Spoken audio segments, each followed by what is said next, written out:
Bismillahirrahmanirrahim. Assalamualaikum warahmatullahi wabarakatuh.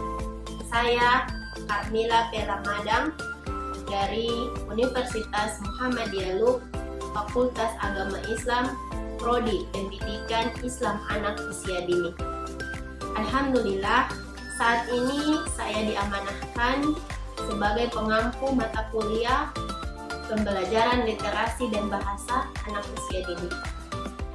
Sebelum memulai proses pembelajaran, saya melakukan kontrak perkuliahan terlebih dahulu bersama mahasiswa. Tujuannya untuk mengikat hak dan kewajiban antara dosen dan mahasiswa. Dalam proses kontrak perkuliahan, membahas tentang CPMK, tata tertib, kriteria penilaian, visi dan misi mata kuliah, serta output mata kuliah. Sebagaimana kita lihat pada video berikut ini. Warahmatullahi wabarakatuh. Waalaikumsalam warahmatullahi wabarakatuh. Alhamdulillah alladzi arsala rasulahu bil huda wa dinil haq liyudhhirahu 'ala dini kullihi wa kafa billahi syahida. Asyhadu an la ilaha illallah wa asyhadu anna Muhammadar Rasulullah. Ya, alhamdulillah, terima kasih teman-teman yang sudah hadir dalam proses pembelajaran. Hari ini adalah hari pertama kita bertemu ya pada semester berapa sekarang? 3. Nah, hari ini kita akan bicara, karena ini adalah pertemuan perdana, maka ada yang namanya kontrak perkuliahan. Kenapa kontrak perkuliahan ini penting?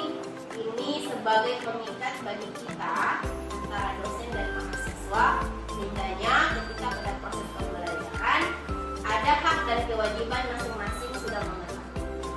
Ya, media pembelajaran kita bisa ada dua alternatif. Yang pertama bisa offline dan juga online. Online kita kemudian sewaktu-waktu kita butuhkan, misalnya ada kegiatan-kegiatan yang tidak bisa ditunda di luar kota, maka insya Allah kita bisa belajarnya lewat online. Oke, ada CPMK atau capaian pembelajaran mata kuliah yang harus kita penuhi. Yang pertama bahwa mahasiswa mampu menganalisis konsep perkembangan bahasa dan literasi pada anak usia dini dalam berbagai perspektif secara sistematis dan integratif. Nah, ini capaian ini artinya yang harus teman-teman bisa kuasai pada proses pembelajaran. Yang kedua adalah menerapkan stimulasi perkembangan bahasa dan literasi pada anak usia dini yang bernuansa nilai-nilai keislaman, keindonesiaan, dan kearifan lokal secara inovatif. Berikutnya, merancang pengembangan pembelajaran bahasa dan literasi yang aktif, kreatif, inovatif, dan menyenangkan, khususnya untuk anak usia dini. Lalu yang berikutnya, mahasiswa mampu menganalisis secara komprehensif permasalahan khas anak usia dini sesuai karakteristiknya dalam berbagai kegiatan. Akhir adalah mencari referensi sebagai bahan. Oke, semua tata tertib ini disepakati? Sepakat? Oke, nanti kalau misalnya tidak sepakat bisa disampaikan ya. Oke, sepakat ya? Oke, lanjut, ini sikap ya. Mengingatkan atau menghubungi dosen harus ada adabnya, lalu menjaga akhlak. Kemudian grup kelas yang digunakan untuk informasi yang penting saja. Punya grup kelas yang kita buat itu hanya untuk tempat diskusi yang umumnya atau informasi yang valid, yang bermanfaat, bukan dijadikan tempat dosen. Nah, ini kriteria penilaian teman-teman 40%. Lalu validasi riset, misalnya ada tugas-tugas, tidak plagiat dan sebagainya, ini 20%. Lalu ketajaman menangkap persoalan, ada tugas-tugas atau ada permasalahan, maka ketika dia mampu untuk untuk menjawab dengan baik dan benar, maka poinnya adalah 20% di sini ya. Ketepatan ketepatan analisis dalam menyelesaikan atau mencari solusi. Nah, ini semuanya berjumlah 100. Oke. Nah, dalam perkuliahan ini kita ada visi, ada tujuan, visi misi. Nah, misi pembelajaran kita adalah mampu menjadi mahasiswa yang kritis dan bermanfaat untuk masyarakat. Jadi pembelajaran yang ada di dalam kelas tidak hanya selesai di dalam kelas, tetapi harus berefek di luar kelas. Karena kita bicara soal bahasa dan literasi, diusahakan apa yang didapatkan di dalam kelas bisa diaplikasikan atau dipraktekkan ketika berada di rumah atau di lingkungan rumah. Misalnya ada anak yang belum bisa berliterasi, belum bisa membaca, nanti trik-trik yang kita bahas di dalam kelas ini nanti teman-teman bisa aplikasikan di luar. Atau misalnya ada yang anak belum bisa bahasa, berbicara, maka apa-apa yang kita sampaikan di dalam kelas itu bisa diaplikasikan di luar kelas atau di rumah atau di sekitar teman-teman, sehingga bisa bermanfaat bagi masyarakat. Berikutnya adalah menjadi problem solving bagi masyarakat. Jadi ini visi ya, visi pembelajaran adalah menjadi mahasiswa yang kreatif dan inovatif, lalu menjadi problem solving bagi masyarakat. Menjadi solusi, bisa mencari solusi. Ada tadi misalnya kasus ada saudara yang anaknya belum bisa berbicara, maka di sini kita bisa ada teori-teori yang kemudian kita bahas bersama-sama dalam proses pembelajaran, itu bisa diaplikasikan atau dipraktikkan pada anak-anak yang kemudian membutuhkan, ya. Ada yang misalnya literasinya masih kurang, sudah kelas 6 belum bisa membaca. Nah, kita bahas di sini. Mampu menghasilkan satu karya. Jadi teman-teman seperti kemarin bisa buat artikel, presentasi, lalu kemudian kita diskusikan bersama, dan insya Allah itu bisa menjadi satu karya.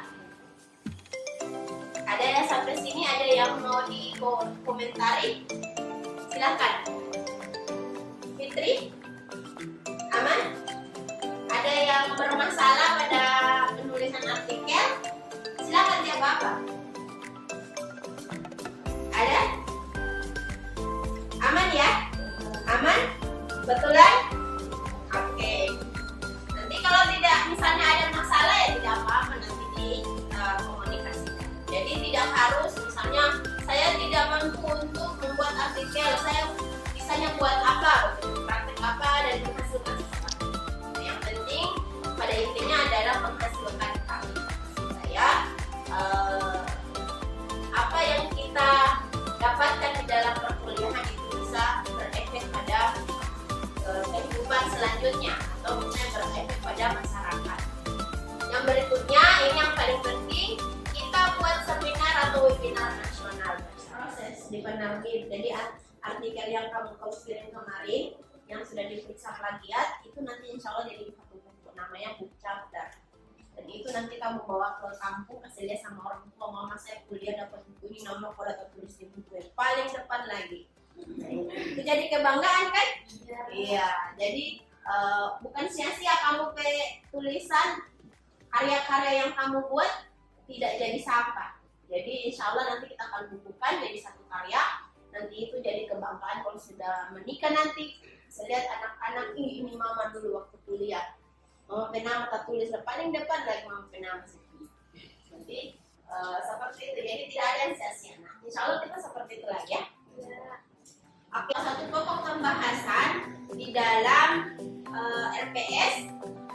Jadi temanya hari ini adalah pengembangan bahasa dan literasi.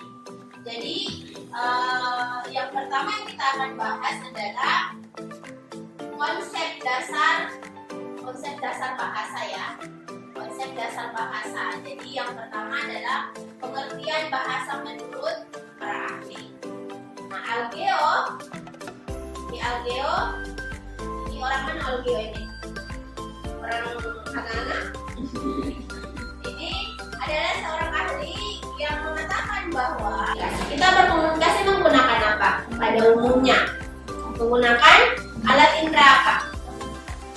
Mulut ya. Jadi kita menggunakan mulut yang diciptakan Allah dan kemudian bisa mampu berkomunikasi. Bisa juga ada orang yang tidak bisa mengeluarkan suara, dia menggunakan isyarat, tangan, mata dan sebagainya. Tapi pada umumnya orang berkomunikasi menggunakan mulut. Lalu yang berikutnya adalah Mary Dinocario. Bahasa, beliau mengatakan bahwa bahasa merupakan sistem simbol vokal yang bermacam-macam yang memungkinkan seluruh orang dalam kebiasaan tertentu atau orang berbeda yang sudah mempelajari sistem kebiasaan itu guna berkomunikasi atau berinteraksi. Artinya bahwa setiap orang yang masing-masing sudah mampu memahami simbol-simbol, misalnya ada orang yang tidak tunawicara, lalu kemudian sesama tunawicara itu mereka bisa saling berkomunikasi. Jadi tidak harus dengan mulut berkomunikasi, orang pada umumnya menggunakan suara berkomunikasi, tetapi mereka bisa dengan isyarat-isyarat. Jadi ini yang kemudian kebiasaan. Jadi setiap orang yang memiliki kebiasaan bersama itu bisa saling memahami.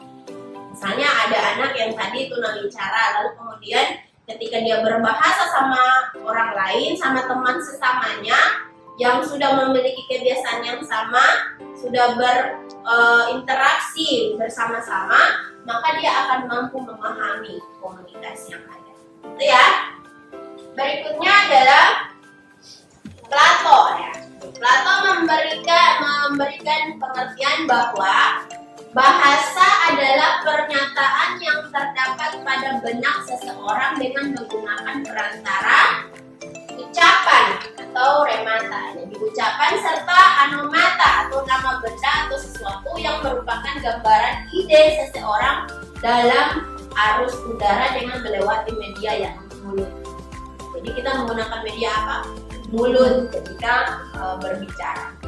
Jadi menurut Plato bahwa perantara ucapan itu dan seseorang itu bisa menyatakan pernyataan itu yang ada di dalam otaknya, dalam pikirannya, dalam benaknya. Jadi setiap orang yang ingin mengucapkan harus dia pikirkan dulu sesuatu yang ingin dia tanyakan, maka dia harus pikirkan dulu, dia lihat dengan mata, lalu kemudian diproses di otak, lalu kemudian dia ucapkan. Nah, bagaimana kalau orang yang tidak bisa melihat, maka dia bisa menggunakan indera lain, misalnya dengan telinga. Jadi bisa dengan telinga lalu kemudian diproses oleh otak di dalam benaknya, lalu kemudian dia mengucapkan sesuatu. Nah, berikutnya adalah Sudaryono mengatakan bahwa bahasa adalah sarana berkomunikasi secara efektif meskipun masih tidak sempurna. Sampai setidaksempurnaan bahasa itu dapat menjadi sebuah sarana komunikasi yang menjadi sumber dari kesalahpahaman. Jadi banyak orang yang terjadi salah paham karena ketidaksempurnaan dalam berkomunikasi. Contoh misalnya orang yang tunawicara sama orang yang bisa bicara, anak-anak ya, tidak bisa saling memahami kalau mereka tadi tidak terbiasa. Itu reseptif adalah keterampilan bahasa yang diaplikasikan untuk memahami sesuatu yang disampaikan melalui bahasa lisan dan tulisan. Contoh menyimak dan membaca. Ini juga literasi, bagian dari literasi. Lalu bisa Rasulullah, atau misalnya menceritakan tentang kisah lautan, lalu menceritakan laut yang asin. Anak-anak, kenapa asin itu laut? Nah, jadi dia akan bertanya kritis, kenapa ada langit? Siapa yang menciptakan langit? Siapa yang menciptakan bulan? Siapa yang menciptakan matahari? Dari cerita-cerita itu akan timbul pertanyaan-pertanyaan.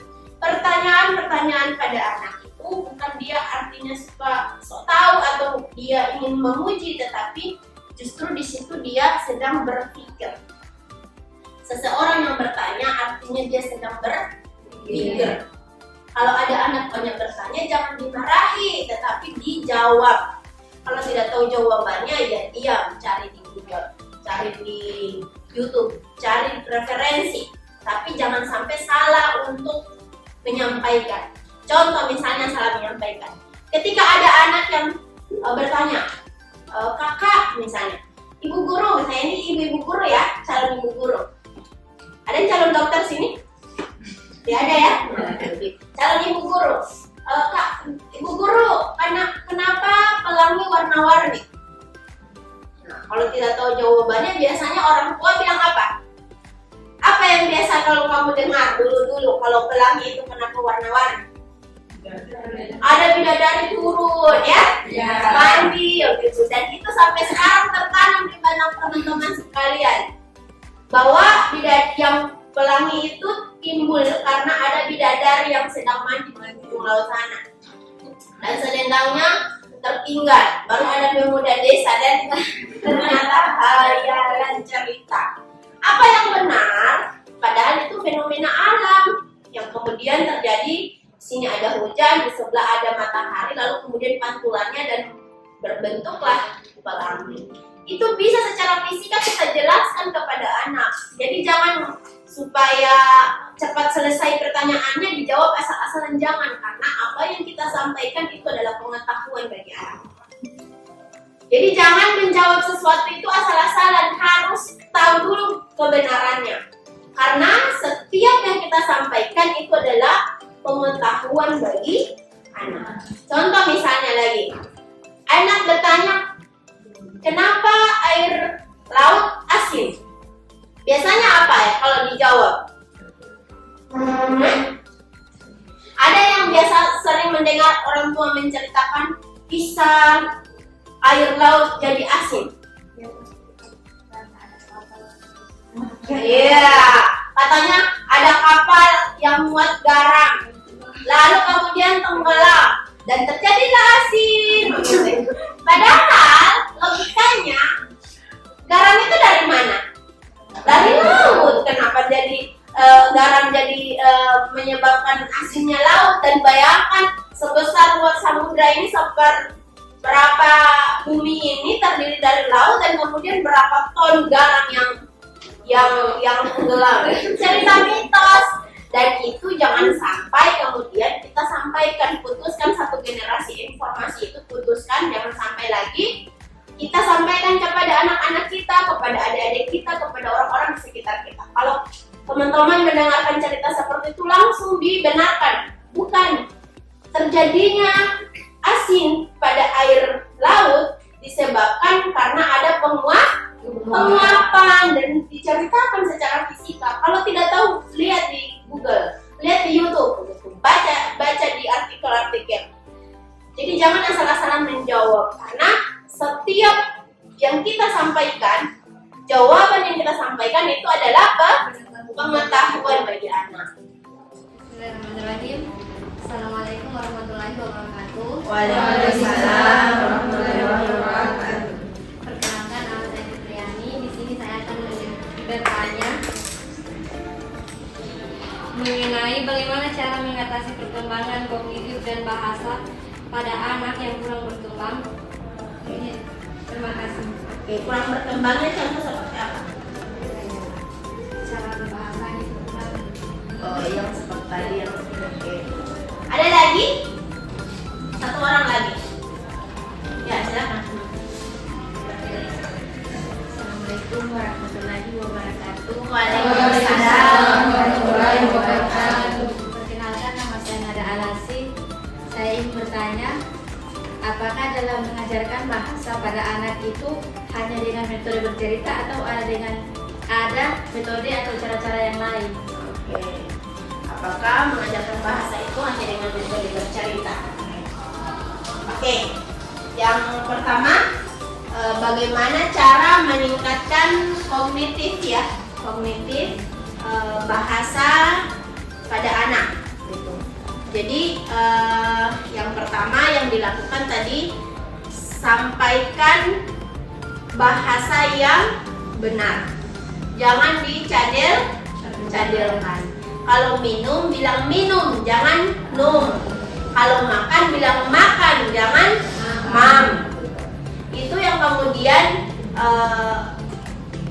bisa merangsang anak-anak, bisa merangsang pengetahuan anak-anak, menyampaikan yang benar. Ketika lingkungannya itu menyampaikan hal yang benar, maka pasti anak itu akan menyampaikan hal yang benar. Karena tidak ada anak yang begitu lahir dia menciptakan kosakata sendiri. Kosakata yang ada pada anak itu adalah tercipta dari lingkungannya. Begitupun karakternya. Jadi yang penting, yang paling pertama dilakukan adalah menyampaikan atau berbahasa, berbicara dengan sesuai dengan apa yang sesungguhnya, gitu ya. Misalnya kalau rumah bilang rumah bukan Yuma. Bagaimana kalau kemudian anaknya bicaranya seperti itu? Tidak apa-apa.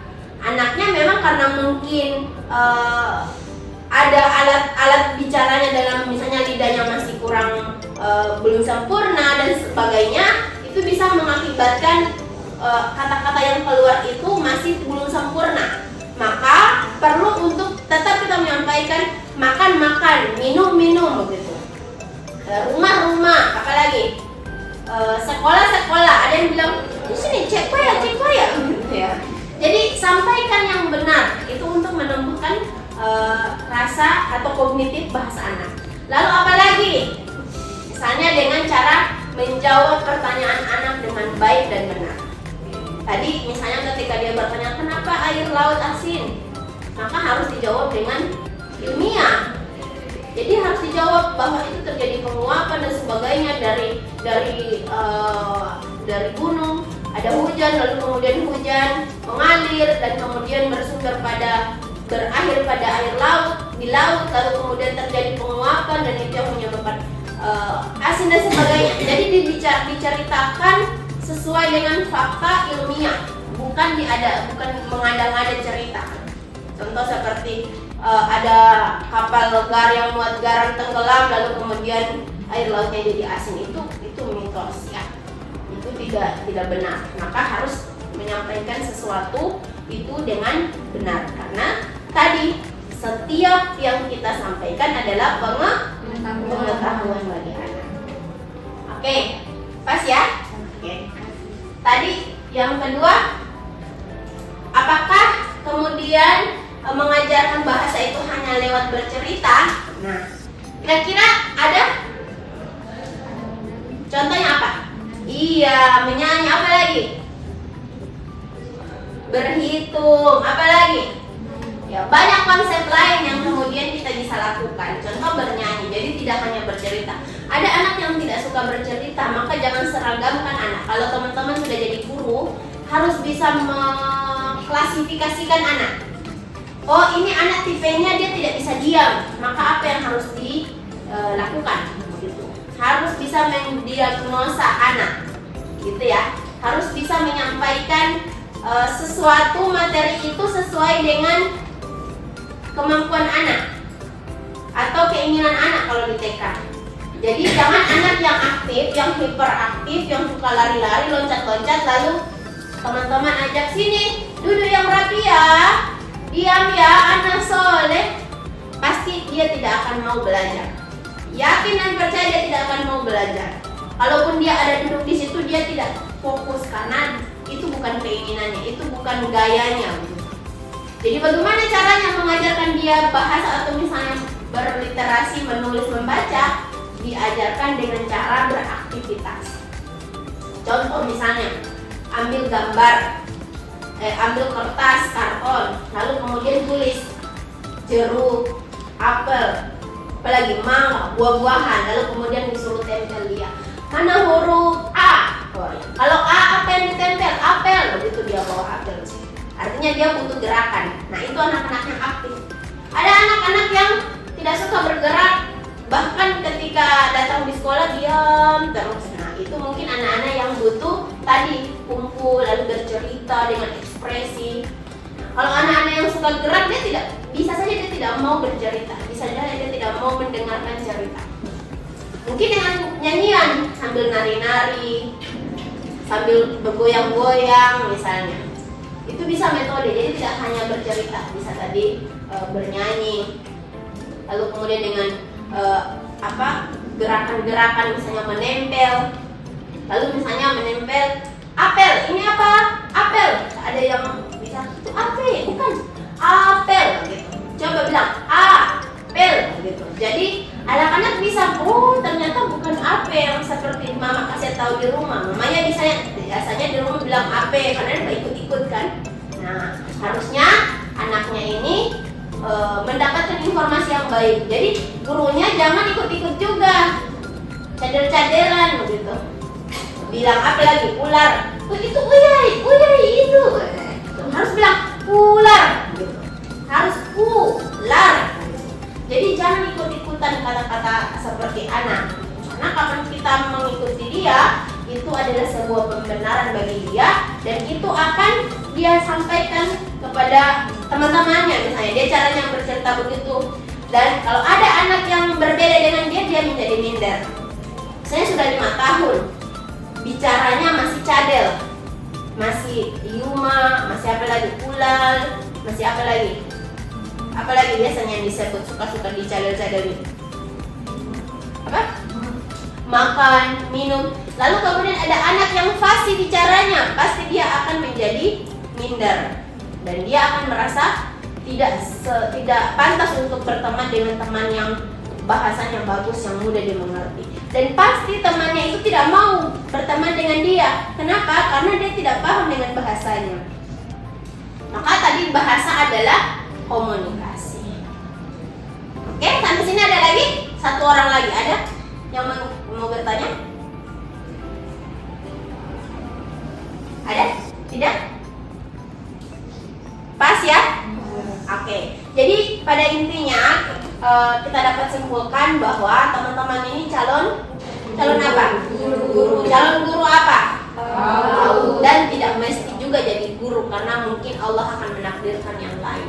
Tetapi pada intinya bahwa teman-teman belajar tentang bahasa dan literasi ini tidak hanya sekedar di dalam kelas, tapi bisa diaplikasikan di masyarakat. Jadi sudah ada pengetahuan bagaimana cara mengajarkan anak untuk berkembang kognitif dan bahasanya. Tadi ada metode-metode yang harus yang kita dapatkan dalam kelas ini, maka itu bisa dipraktekkan di luar kelas. Itulah kemudian tadi pada kontrak perkuliahan kita bahas tentang ada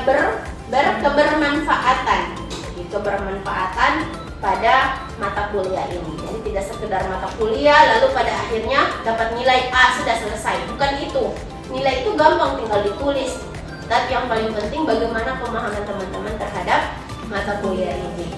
Oke ya? Oke, kalau tidak ada pertanyaan kita tutup sampai sini. Insya Allah kita ketemu lagi pekan depan di hari yang sama dan jam yang sama. Terima kasih teman-teman. Billahi taufiq wa hidayah. Wassalamualaikum warahmatullahi wabarakatuh. Waalaikumsalam warahmatullahi wabarakatuh. Demikianlah video ini. Terima kasih. Wassalamualaikum warahmatullahi wabarakatuh.